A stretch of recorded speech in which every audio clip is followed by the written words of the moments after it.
What you doing? Hey, just finishing this claim to get Dave back on the road. Nice. I wonder what Dave's doing.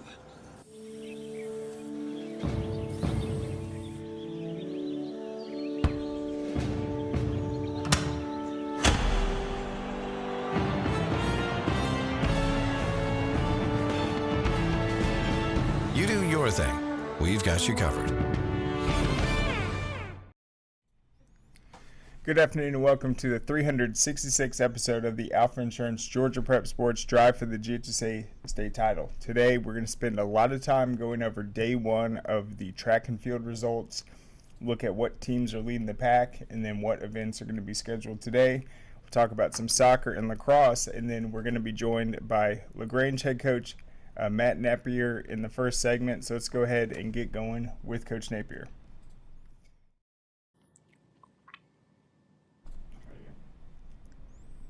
What's up, Coach? Can you hear me? Yeah, I got you, Craig. How are you? I'm doing great. So the first thing I want to ask about last season is the milestone that LaGrange hit as a program, 800 wins, which is pretty incredible. You guys are number 2 all-time in the state history. What kind of celebration or, I guess, commemorative ceremony did you guys have after that? Yeah, we acknowledged it the next game afterward, and we celebrated on social media, and then it was a celebration of our 2003 state championship team with Coach Pardue, and those guys came back. So a couple of different honors milestones that we reached, and it's an honor to be part of such a rich tradition of football. And to be a part of the team that was able to continue that tradition. I know it means a lot to our team, coaches, and our community. Yeah, and a lot has changed in the LaGrange area, obviously, over that span. You guys have picked up all those wins. See LaGrange College getting put on the map, and then around you guys, it seems like all those schools are on the upward trajectory. So what's your sense of just the LaGrange and surrounding area of what you've seen just with the potential? Yeah, the community football is important here, and I think that's a big part of why you see the teams in our area have the success that they have, not only from a support standpoint, but the kids. It means a lot to be able to represent your school in this city, and so it's a special place to be a part of. When you get into coaching, you want to be around a community that fully supports you the right way. And LaGrange is one of those places that every time you go out there to play a game, there's a big crowd and there's great support. And, you see that throughout our county and you see it around our county. So it's just one of those areas in the South that just means more. In LaGrange, it just means more. It's important, and you can see that through the support that we get, it's something special to be a part of. And I got to think, you're talking about the support you guys get. I mean, how big is it to have just alumni coming back to your games and staying involved in the program? Yeah, I think there's around 26 former NFL players that played at LaGrange High School. So, you think about that number of people that mean to represent this community. It's a special place. And Coach Pardue was a part of the national championship team and several of the state championships in 2000s. Practice the last 2 days. So, it's important to have those guys come back around. Got legends like Quay Huzzy on our staff, and I still have 2 of the coaches from the early 2000s, Coach Crocker and Coach Pleasance, on my staff as well here. And so it's a great part, a great thing to be associated with. And look, we're grinding, we're working every single day to try to live up to what the former Grangers, both coaches and players and community, what they set here, what they established here. The foundation is very strong because of those men that came before and planted that seed to make this place special. Yep, and I have a feeling that this is just going to be a big year for LaGrange overall. You guys picked up the 800th win. We released our third annual Georgia High School Football Hall of Fame list. Our ballot has 100 names on it. LaGrange has 6 different guys on it this year. I think that leads all schools. Talked about some of those state championship, national championship teams. Guys like John Johnson, Vince Sutton, Rodney Hudson. And then there's guys that aren't on the list that probably will be on it next year. But in terms of your 5 years, I think that you've been there, seems like last year, even though it ended in the second round, was yet another just step forward. Yeah, we're going into our 5th year. Last year was our staff's 4th year here, and so that group was our group that had been here all 4 years with us. We just run up on Benedictine in the second round. They've got well coached, and they've got extremely talented players. And come up on the short end of that, didn't play our best game, but leading into it, the year really was a great year. We've had a lot of leaders that we'll have to replace this year, and a lot of really good players on that team. But we're excited going forward. The accomplishments of that team, if you consider where they were when they walked in the halls of LaGrange High School. The previous 4 years, I think there were around 6 wins, and in that group, they accumulated, I think, around 36 wins in their 4 years. So, it's just hosting playoffs in 3 of the 4 years that they were in high school. So that's a big deal, and really proud of that group of young men. And this group that we've got coming, we're really excited about it, but they've got big shoes to fill. We've got a lot of guys that are graduating, going on to play at the next level, including our guys that are at junior college. We had 16 guys sign football scholarships, and we have 2 more guys that are considering options that they have. So it was a great class. We graduated 24 guys, but we are excited about our group that's coming back next year, and can't understate what that group did, school, this community, and our football program. Absolutely. And I'm trying to think. There was a player pretty recently, a senior, that just signed with local LaGrange. Is that right? No, we haven't had anybody this year that signed with LaGrange College, but we had linebacker go to South, an offensive lineman go to UAB, an offensive lineman go to Murray State, and several other guys, University of Cumberland's, a guy at Union in Kentucky, all over the place. So we had a lot of guys that are going on. We have a couple of guys that are going to go over to Point, and so that's what we consider local right now. But a couple of guys that are considering going over to LaGrange College as well. Gotcha. And then in terms of last year, I want to ask you, just your region was notoriously tough. Stars Mill was the team that missed out 2 years ago. They ended up winning the region this year, nearly beating Perry deep in the playoffs in the semis. They lost on a Hail Mary. But how'd your team not panic last year, knowing how tough that region was going to be, to open up with a tough loss to Stars Mill and then run the table against all those quality teams? Yeah, and look, I think we find ourselves, all of us, when you play in a tough region like that, it does prepare you for the playoffs. But when you play such tough games so late in your schedule, you are beat up a little bit, and I think that's kind of the way we've come out of the region. Most of us, living one of our players that we count on that's not fully healthy, and I don't want to speak for everybody, but most of the teams that come out of our region had something similar like that go on, and we're still able to have some success in the playoffs. But look, when you play a tough region, it's week in, week out. It's really fun, but it's really stressful. Teams are well coached and they're talented, so you've got to prepare each week like it's win or go home, and it is a playoff scenario where you're showing up each week and knowing that if you don't play your A game, you might be on the outside looking in. As you said, Stars Mill makes it to the semifinals this year.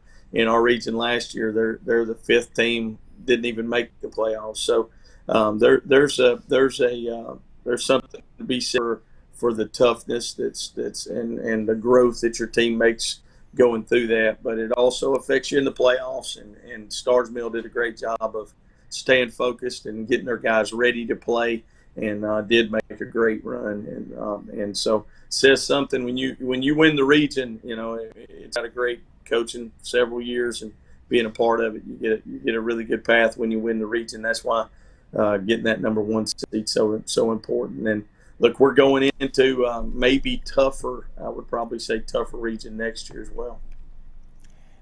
I completely agree. And a team like Stars Mill, real quick, when people last year were asking about them, like, how good are they? I just think they're one of the most balanced teams I've seen. They're always good in just all three phases.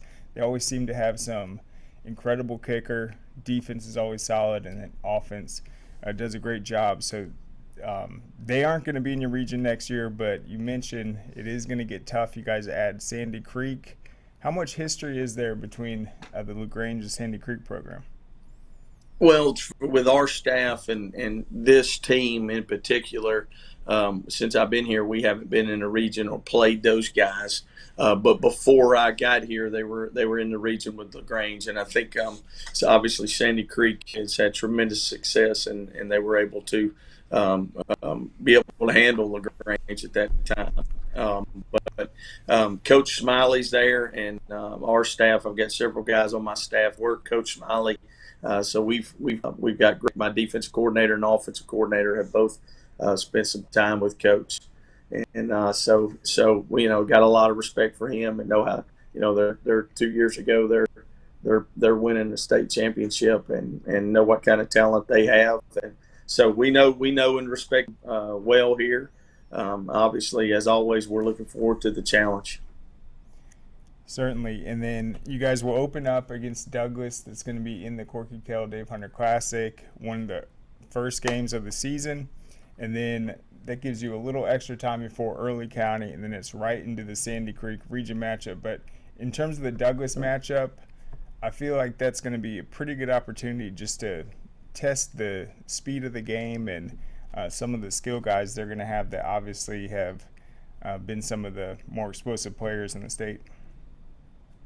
Yeah, no doubt they're going to come into the game with a really talented team. Coach does a tremendous job. They've been playing in a really tough region with Sandy Creek and Cedar Grove and Carver of Atlanta, who we opened the season with last year. So we know what kind of talent they're going to have. We know what kind of opponents they've been playing in the competition. They've been playing, so we get a lot.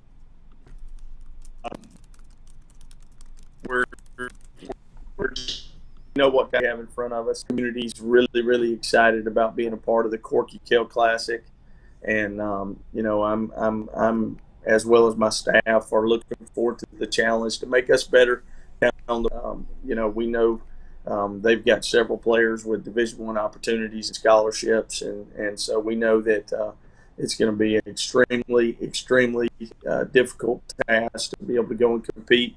We're returning 2 on offense, 3 on defense, so we choose to fill with that class we had last year. But we're excited. We've got a group that has been successful their entire career. It's just their turn now, and they had success in middle school, and then obviously in our feeder programs coming up ninth and JV. These young men have been extremely successful, and they know them. They've been a part. They've been running it, and so it's the next group that's coming through. And we're really excited about that challenge. And look, there's going to be no weeks off this year. There wasn't last year, but I think adding Spalding, Mary Persons, and Sandy Creek could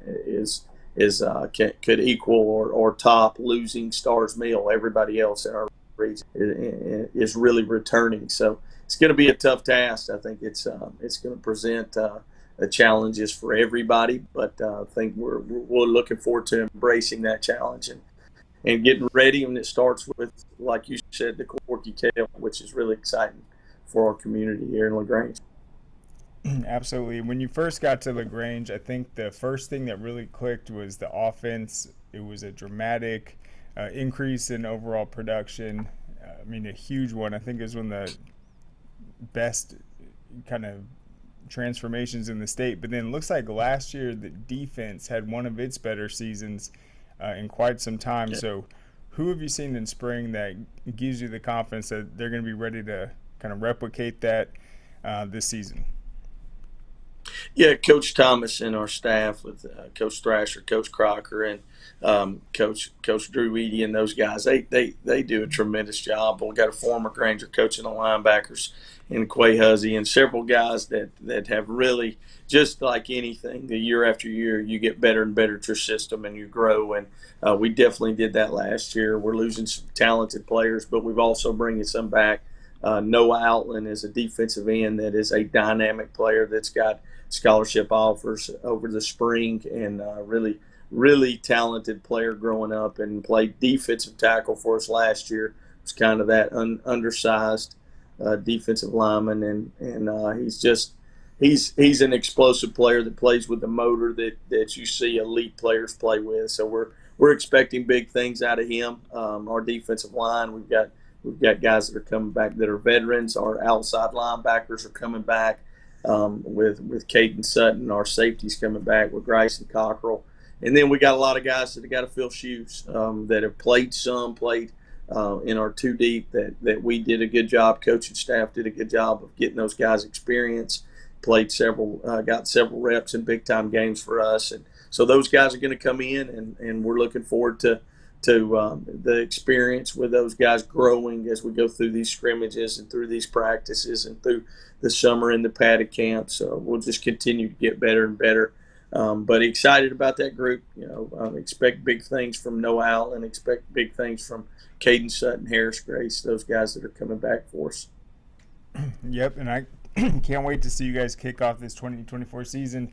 Before you go, Coach, last night, yesterday, obviously the track and field was rained out, so the action is going to be picking up, I guess, right now. But in terms of 4A, it looks like LaGrange and Stars Mill are tied for first after day one. Are there any football guys that we should be watching for today?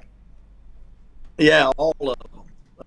All four guys are football players. For us, Gavin, we're extremely excited about won the long jump state championship yesterday. Coach Thomas, our track coach, and they just do a tremendous job. And he's an extremely talented athlete. He played running back, return kickoffs for touchdowns, and so he played running back for us last year. He's graduating. He's going to the University of West Georgia to run track. They're starting their track program there.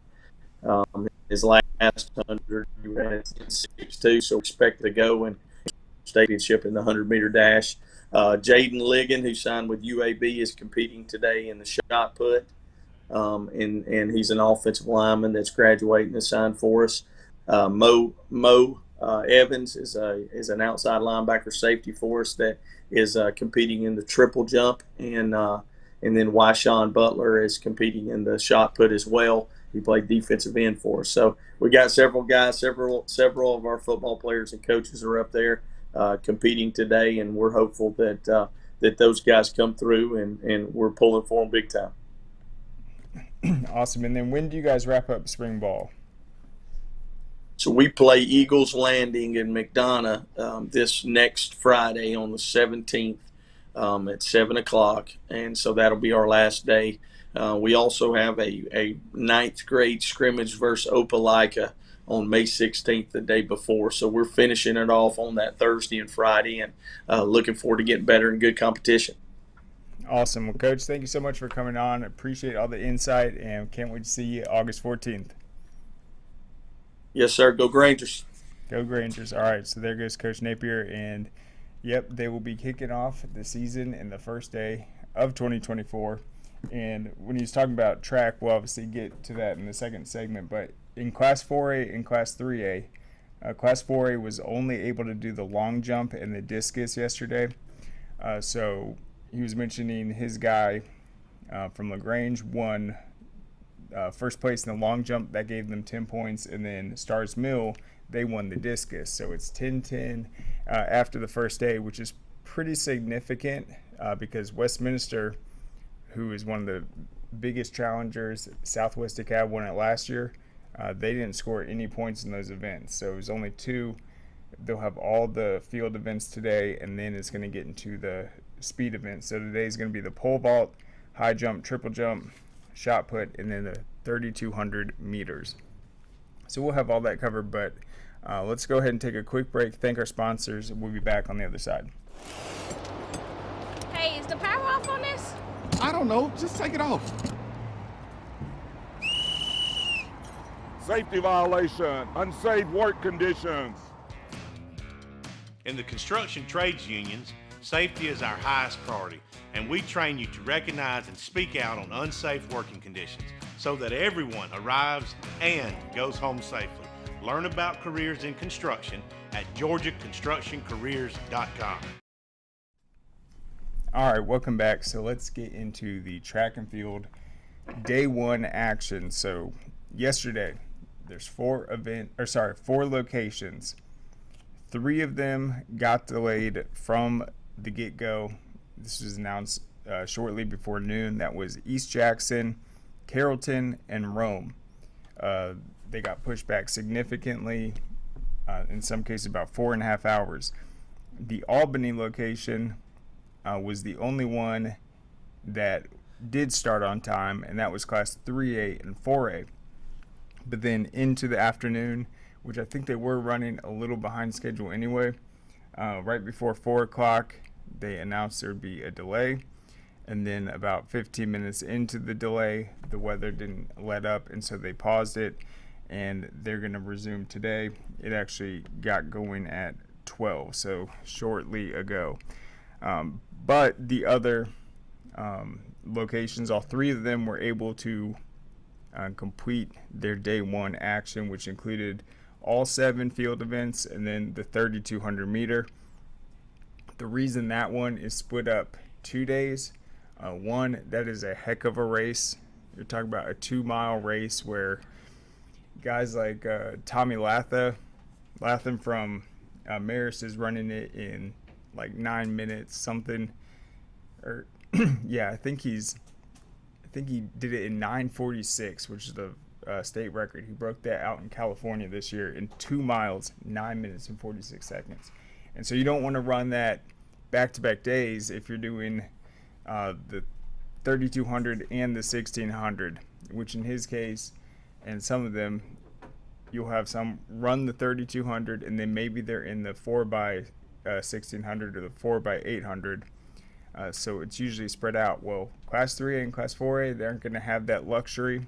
It's going to be the 3,200 meter today and then some of those other events. So we'll see if that impacts the results at all. All right, so Rome was home to Class 6A and then Class A Division 1.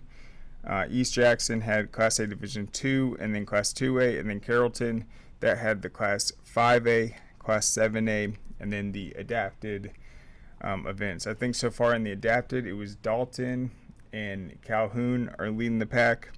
All right, so in Carrollton after day one, so a little surprising, Marietta has been one of the top teams in the state over the last several seasons. Westlake swept titles last year for the first time ever. For the girls, I think it was their first ever state title. The boys, it was like their 4th. Neither are considered favorites this time around, despite returning some key spots, and that's just based off the qualifiers from all these other schools. So Marietta was considered to be the favorite, but Decula actually emerged after the first day with the lead, 30 points, 0.75. Marietta comes in at 27, and then Mill Creek third at 24.50.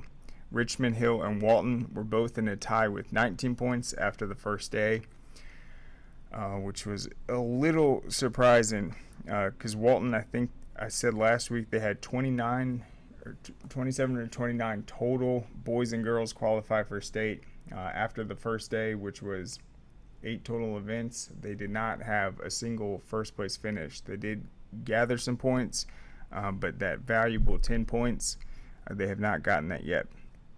All right, so on the boys' side of Class 7A, Mill Creek is leading with 41 points. Carrollton is in second with 39.5, and then Walton at third with 25 points. Last year on the boys, you had Westlake win, and then Buford and Walton actually tied with 46 total points.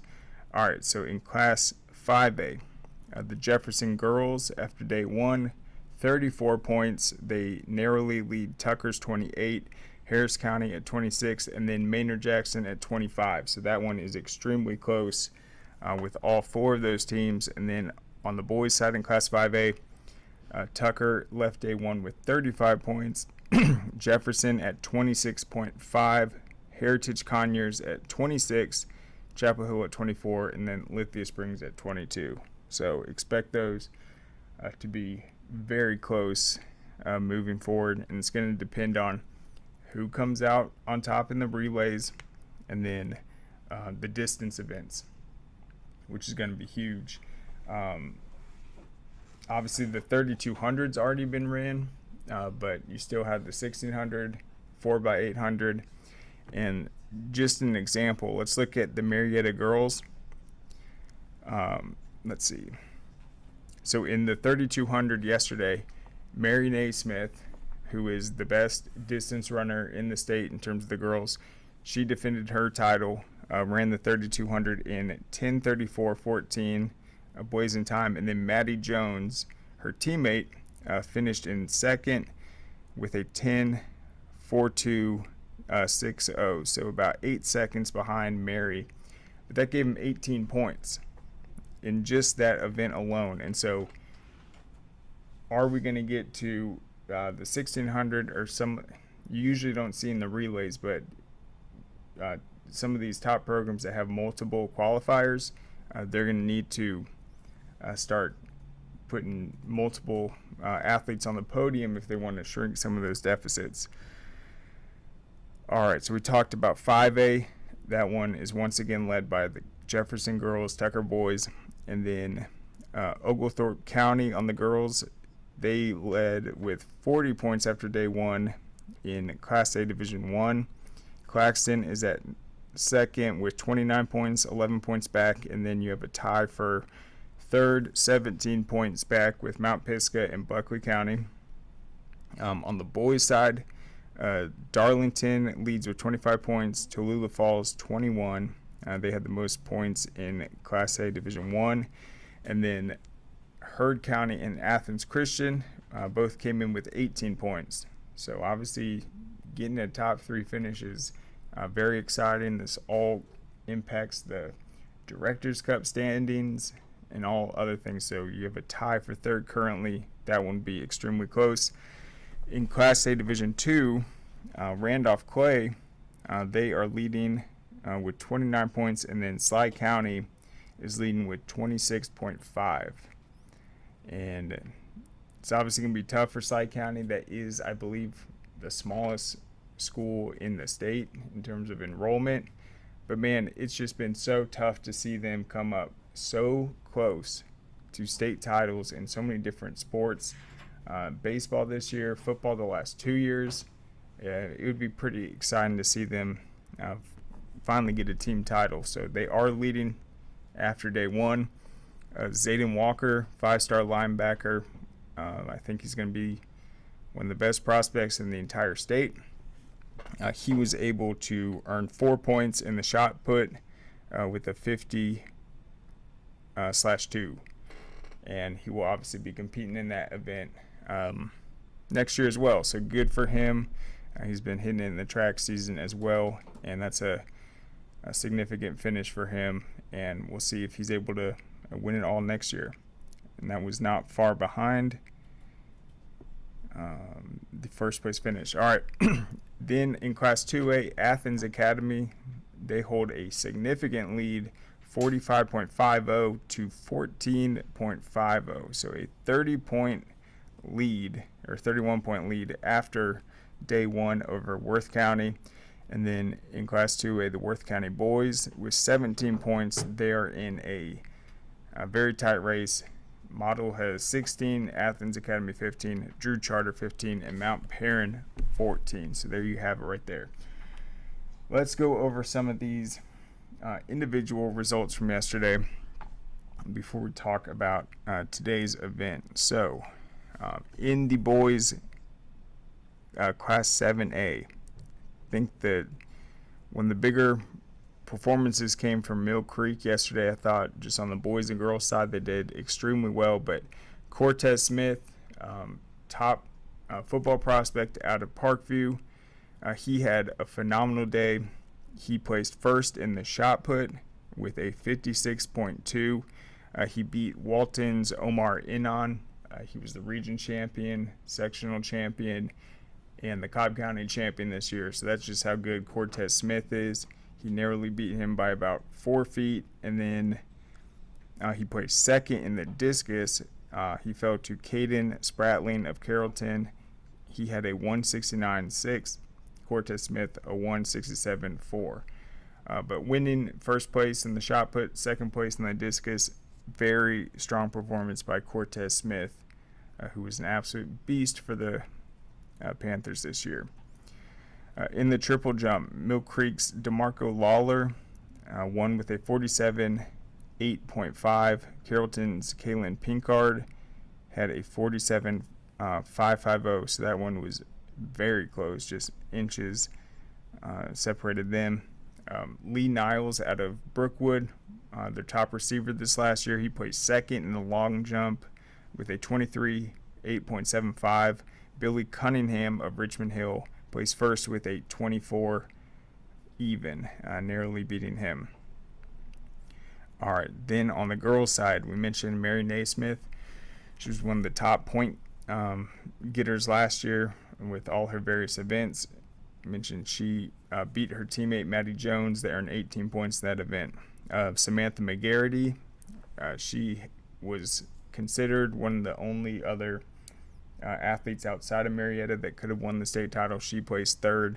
And then Morgan Grace Sheffield out of Denmark placed fourth. But all of them broke the 1050 threshold on the 2 mile, which is very impressive for that top 4 finish. All right, in the pole vault, Cassidy Woodham cleared 11 feet. That's one of the best we saw all of yesterday, regardless of classification. She is from Kennesaw Mountain.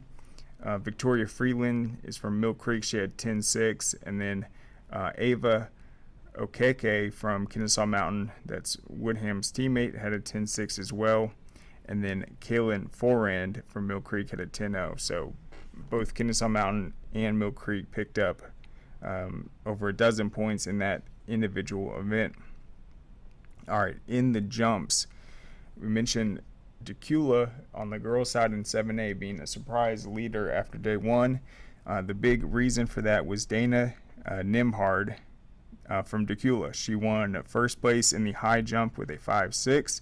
She won first place in the triple jump with a 41.0.25 and hit the trifecta, hit the hat trick, whatever the term for sweeping the jumps is. She won first in the long jump with a 19.150. So I am sure when the top performances from the state championships come out, she will obviously be in that Georgia mile split vote. Sweeping the jumps, very impressive, and giving her team 30 points, which I think the only other girl we can expect to do that is in Class 4A. She did it last year. That's Grace Smith of Westminster.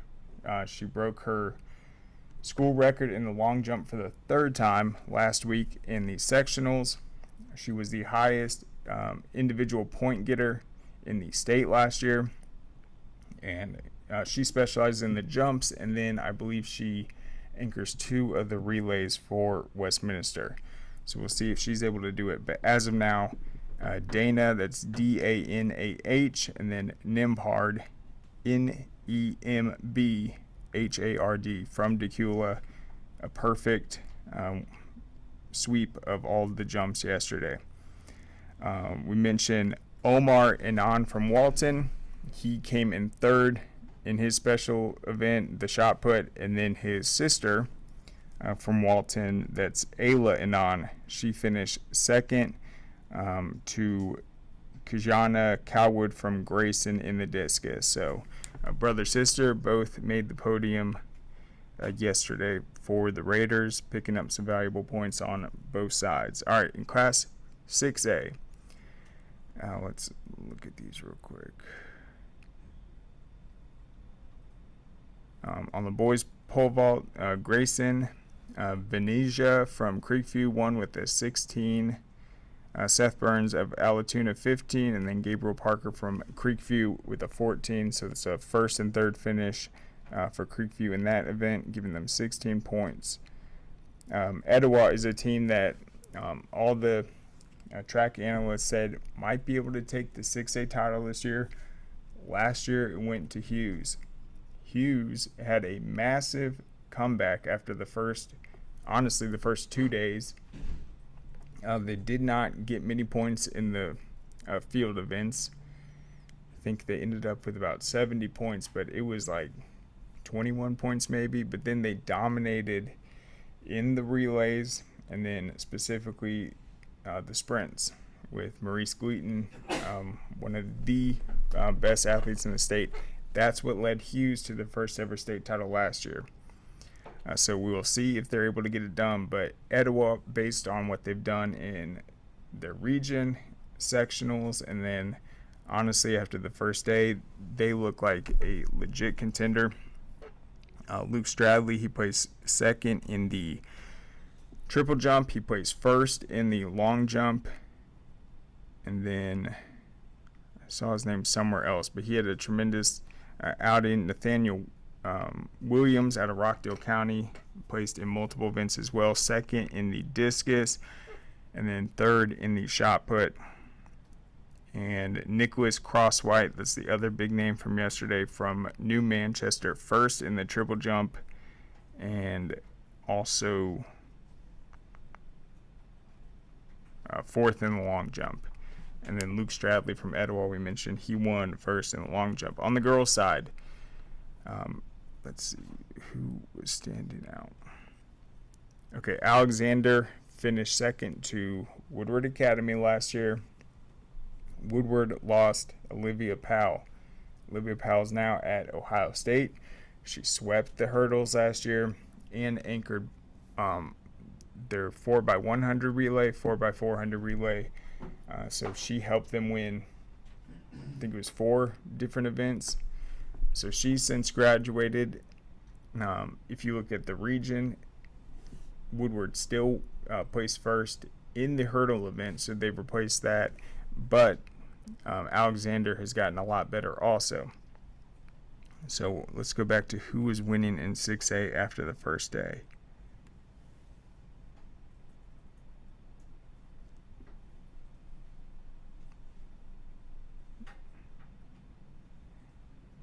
Hold up, I have it right here.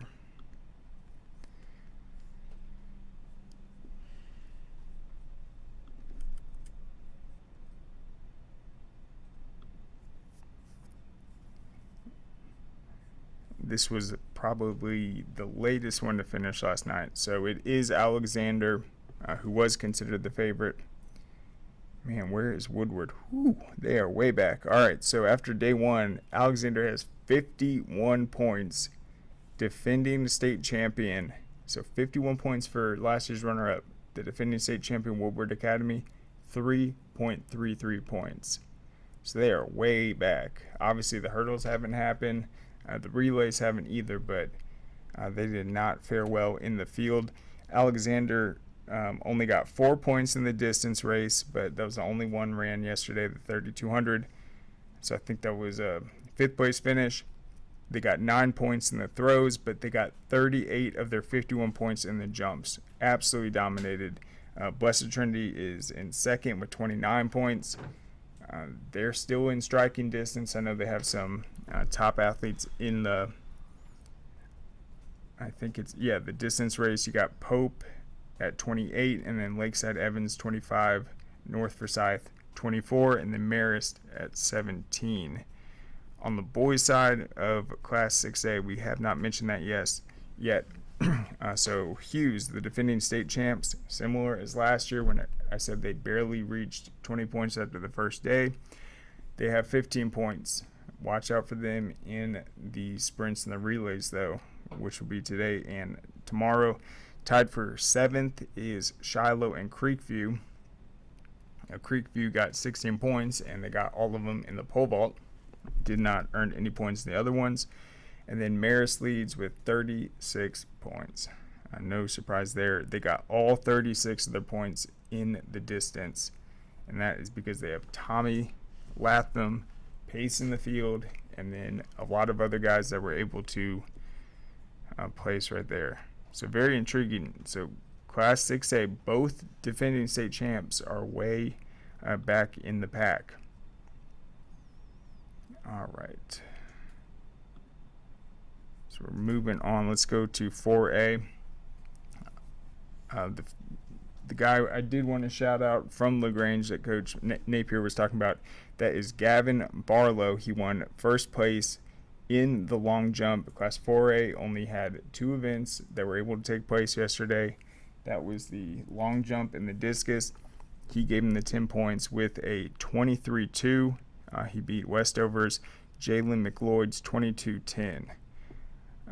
Keenan Phillips, that's a name we remember from this football season, an absolute baller out of Bainbridge. He placed 4th in the long jump with a 22-5. So there's a pretty close result to Barlow, who won first. And then Jared Moore, Najee actually shouted him out yesterday. He defended his state title in the discus with a 183-6.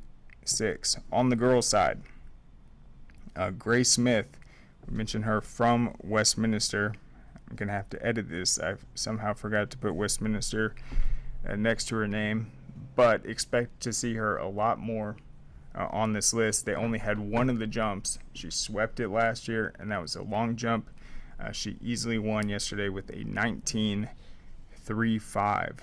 That beat second place Nina Dozier's 18-3 by over a full foot. And just out of context, let's go to a comparison of the long jump. So she did a 19-3-5. Let's see.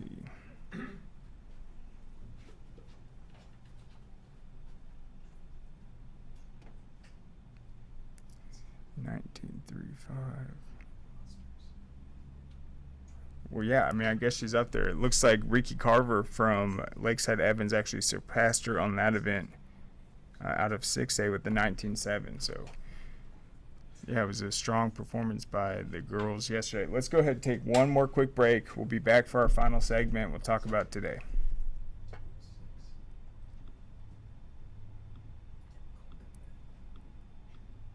Hold up one sec. Max, let's hit one more commercial break, and then we'll close it out. Hey, does it matter if this leaks? It don't matter to me. Can't see it from my house.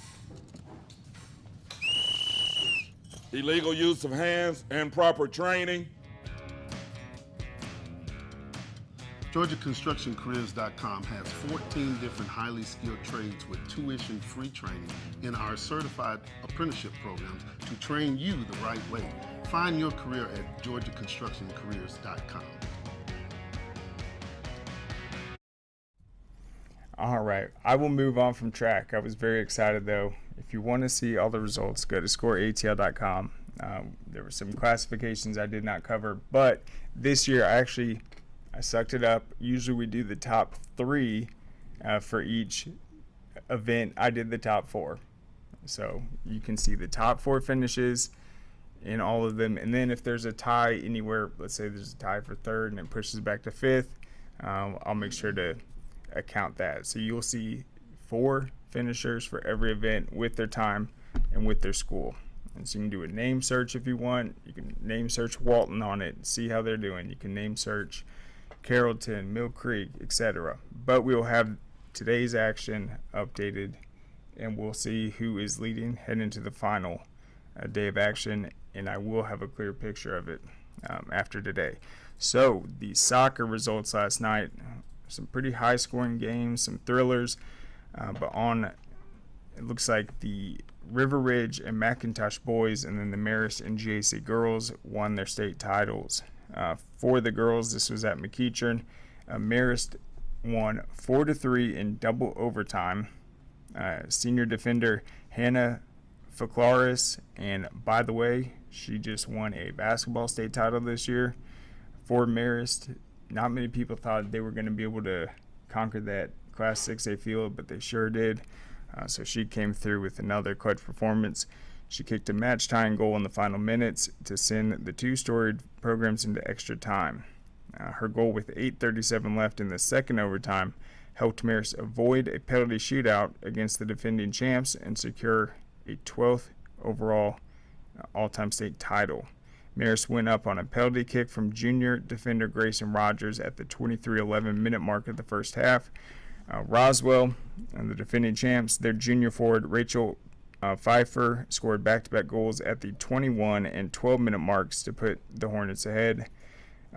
Faclaris converted a PK to tie it at 2-2, but Roswell found answers in a goal from sophomore midfielder Maya Masawa at the end of the first half to retake the lead. Then Faclaris, her goal came with 1:25 left in regulation to force extra time and set up her eventual game winner. So what a performance by Hannah. All right, in Class 6A boys, River Ridge, a 3-0 win over Sprayberry. They relied on one first half goal and then two in the second half from a trio of juniors to secure the program's first state championship while denying Sprayberry its first. Junior Nolan McClure put the Knights ahead at the 13:35 mark of the first half. Junior Gustavo Almeida expanded the margin to 2-0, and then Kingston Courts, obviously another junior, he scored late in the second half to give them the 3-0 victory. The key, or I guess the most impressive thing about River Ridge's first ever championship, they went through Blessed Trinity, Gainesville, Riverwood, and North Atlanta en route to their championship and pretty much dominated each of those powerhouses, beating BT 4-1, Gainesville 5-1. All right, in Class 5A, GAC beat region rival Cambridge 4-2 in penalty kicks. I think they had a PK victory earlier in the playoffs as well. And then in Class 5A, McIntosh, the number one ranked team in the state, they beat Decatur 2-1. And so that is going to give them their 9th all-time state title and 4th since 2017. We've got full game recaps up at scoreatl.com, and you can check out the website for today's action. All right, the lacrosse state championships. On Thursday, Wesleyan got a 16-14 win over Westminster. They won their first state championship after a third quarter scoring frenzy. After trailing at 9-6, Wesleyan scored 4 unanswered to go up 10-9 and climb their way back. During that stretch, Wesleyan scored 3 goals in a single minute. The Wolves scored 9 goals in the third quarter total after trailing 7-5 at the half, and then led 14-12 heading into the fourth. Early in the game, star attacker Eva Garabadian led the Lady Wolves in the game with her hat trick in the first half. On the other side, Kate Collier was big for Westminster. She scored 8 goals in the match and hit 2 in the fourth quarter to make things interesting, as Westminster trailed only by 1 goal with 5 left. Caroline Peebles scored the final goal of the match for Wesleyan as their defense tightened to close out the victory. Sophomore attacker Savannah Higgins was also key offensively for Wesleyan, hitting multiple goals and constantly putting pressure on the defense. Wesleyan finished the year 19-1 and was led by a high-scoring offense this postseason. They scored double figures in every game except Fellowship Christian, their only loss this season. On the boys' side, Wesleyan also beat Westminster, so they completed the sweep. They won their first state title thanks to a hot start. They built an early 6-2 lead with Braxton Bell and Jameson Meyer each netting a pair of goals, and then they led 10-3 heading into the break. The third quarter was a different story. Westminster stormed back by outscoring them 5-1, that put them behind just 11-8. But then Sam Caluzzi gave the Wolves much needed breathing room with a pair of goals. Meyer was the star of the game for Wesleyan, scoring 6 goals in the match. Let me get his first name. That's Jamison Meyer, 6 goals for Wesleyan. For Westminster, midfielder Mason Theus led the way with 4 goals, and then Hodgson finished with 3. Wesleyan gets a sweep after defeating Westminster in their earlier matchup in a 10-6 victory in February.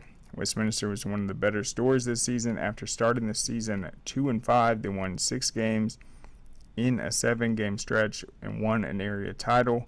Wesleyan finished their season with 12 straight victories, scoring in double figures in every game except Fellowship Christian.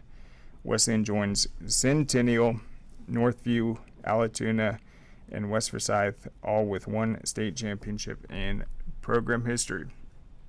So there you have it right there. That action will continue through the weekend. You got 3 total classifications, 6 total championships, boys and girls.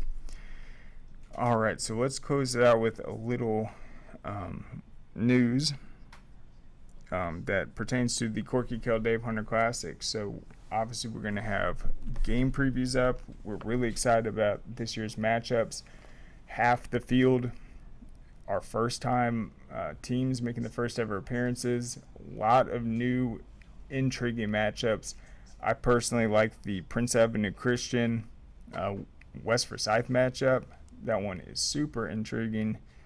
Just the contrast of style, and then the amount of young players that we're going to get to see in that Prince Avenue Christian team that has obviously gotten it done with these state titles. And they had a freshman come in last year and put up about 1,300 yards receiving.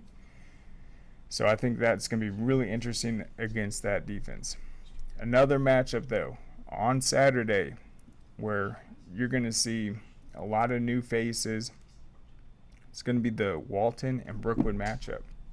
Brookwood won last year against McEachern.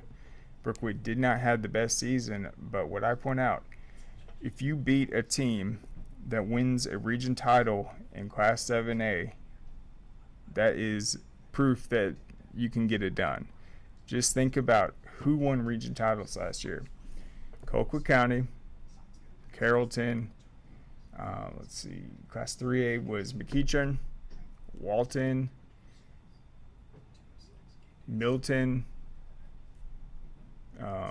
Buford, North Gwinnett, and Peachtree Ridge tied, and then you had Grayson. So Brookwood was able to beat one of those teams in the region opener, the season opener last year. They return a lot of their key pieces up front. They know they're going to have to be physical. There's some questions offensively in the passing game, but there is some experience.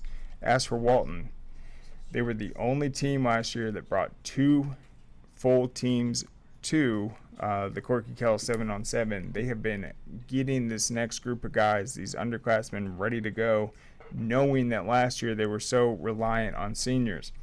Also, what about Hecklinski's 50 touchdowns last year was so impressive? It was because most of them came in the first half.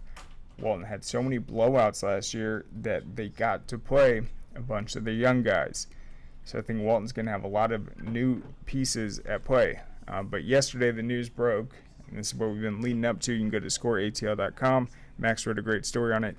Jude Cascone. He transferred from Marist to Walton last year, played behind Hunter Teal, also contributed defensively last year, made some big plays offensively. He just got offered from Georgia as a tight end, so it does not get bigger than that. If you're wondering how good he is, well, he just hit the jackpot. After Brock, all these other tight ends that have come through Georgia, the fact that they have Elias Williams committed in this most recent class, I mean, he got that offer. This is as big as it gets. And I think he's the first Walton underclassman to hold an SEC offer to this scale, I think, since Dominic Blaylock. So he just picked up the offer from UGA yesterday. Super exciting. I think he's going to have a huge year. And I keep saying it. This is the one thing we have to see from him this year. At Marist, he got significant playing time in their run-first offense. He proved he's an excellent blocker. Last year, he goes to his Walton system, does a great job blocking, also starts to get involved a little bit in the passing game. This year, if he's able to use that size and prove they can catch these check down routes and then pick up yards after the catch, that's going to be the key this year. I think it's going to not only validate this Georgia offer, but it's going to prove he is like one of the most complete tight ends we've seen, just with his ability to block, his size, his upsize. But man, if he can catch it, break tackles, and get upfield, he is going to be very dangerous. He's got great hands, and he is more effective as a blocker, but that's just because he's so great at it. So we'll see. But that's going to be an exciting storyline in that matchup, because we got to see a little bit of him last year, but now he's stepping in full time into that tight end role, and we know how big that role is in that Walton offense. So huge news. Congrats to Jude. I was very impressed with him last year, and you can check out that story at scoreatl.com. He was an all-region honorable mention, which was very impressive. Still only a sophomore, and we'll get to see him head into his junior season. Also has a little brother as well. But that is all we have time for today. The track action's going on right now. We'll have baseball tonight, soccer, and lacrosse, so be sure to check that out. Hope everyone has a good weekend, and we'll see you on Monday. What you doing? Hey, just finishing this claim to get Dave back on the road. Nice. I wonder what Dave's doing.